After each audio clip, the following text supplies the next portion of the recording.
Welcome to South Lake Union. So if you are coming to Seattle for a technology job, chances are you have heard of the South Lake Union neighborhood, and maybe you want to check it out. Maybe you want to see where you're going to be working and think about whether this is a place that you would want to live or not. I'm a Seattle real estate agent. My name is Emily Cressey, and today I'm going to be previewing a home that is in the South Lake Union area.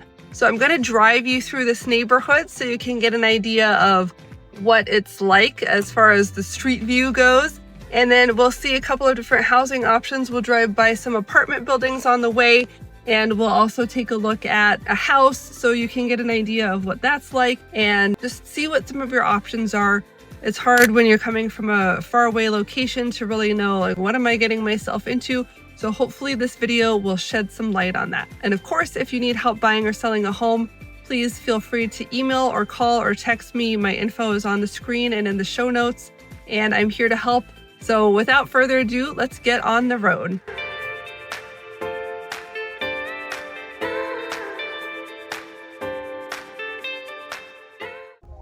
Here we are turning on to Dexter. Check out this amazing mirrored new building. They're just putting in the traffic light, it looks like. Ooh, did I make it? Here's a coffee place, Dexter Yard. So lots of cool, newer places, a lot of apartments through here. And check out the parking wherever you go in downtown Seattle. Think about where are you going to be able to park. So bear in mind, like, this is a street, and then we have like a bus stop in the middle of the street, and then we have over here a bike lane that's somewhat protected, and that lane behind the bus stop is for parking. So there is some on-street parking, but the whole thing can be very confusing. There are a lot of one-way streets, and don't travel here during 3 to 5 p.m. because it's a bus-only lane at that point.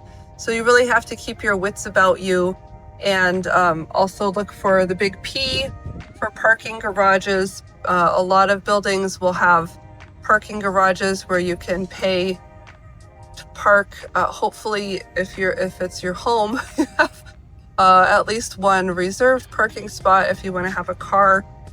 What we're seeing with new construction right now is about 80% of the units will have some sort of parking, and then 20% of the units will have no parking. So you just are catch as catch can, parking on the street, or else not having a vehicle, working on your bike, the bus, walking, zip cars, and things like that.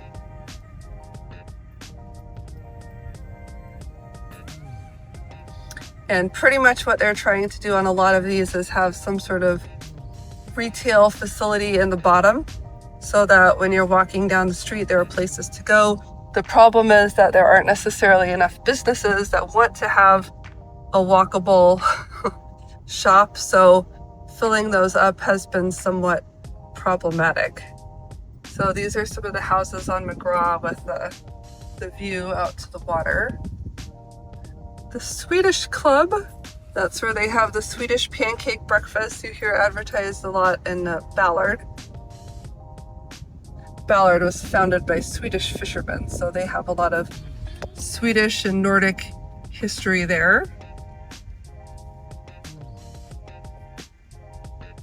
There's another view down to the water. Some pedestrians, some newer, more modern things going in on the left, some here on the right, and then you can see some of the older homes as well. All right, so now we're headed toward Green Lake, so we're just going to be going north. You can see a little bit of the views of the lake there. We're on Halliday and 6th. Oh, I guess I can just keep going. And we're getting onto Aurora Avenue here. So Aurora Avenue parallels the I-5 freeway. This is also known as Highway 99, and it's our big north-south street. It does become a toll road if you take it south. It's a great shortcut for getting to West Seattle, which is south of downtown, at Alki Beach and all of that. And we're going over the Aurora Bridge, which is somewhat scary. So I'm white knuckling a little bit here on the bridge. I'm gonna get out of this car scraping lane into the middle lane. And then you can see we're pretty high up. We're going over the water, and it's a heavy traffic thoroughfare. So Aurora is the one that is famous for having a lot of prostitution. I find that to be more the case toward the shoreline border. So North Seattle, it turns into shoreline at 145th, and then it gets more policed. But in that area between Northgate, like 110th and 145th, is where I tend to see those types of things happening. If you get off here, kind of crowded. We're at 38th. So this is kind of parallel, or we're crossing through the area that would be associated with the U District, Fremont, that kind of thing, which is at 45th. So we're at 40th right now. So this is kind of where the North Lake Union area would be. And yeah, so if you live here in Seattle, Aurora is a good place to know about. It's a good freeway alternative, especially for driving around during rush hour. It's 4 o'clock in the afternoon right now. And the speed limit's, I think, 45 in most places.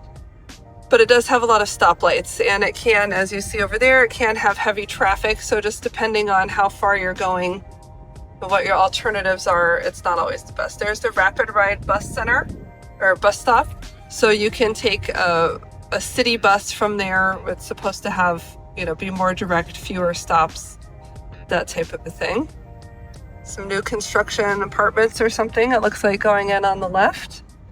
And now we're going through all this green space is around the zoo. So Woodland Park Zoo, and then Lower Woodland Park is on the border of Green Lake. So we have some nice areas here for people who live in this area. You can get a zoo membership. It's not cheap. It's probably like $100 for the year, maybe more. I don't know. I haven't gotten one. Things keep seeming to get more and more expensive. But a lot of people who live in the area and like the idea of going for a lot of walks with their kids in the zoo get a pass. And then over there is Lower Woodland Park. It has soccer fields and baseball fields, and it goes down to Green Lake, which you can kind of see the water through the trees there. You can see it on the map. So Green Lake is a really great destination for going for walks as well. It's a flat 3 miles, a little shy of 3 miles around the lake. There's almost always lots of people walking on it.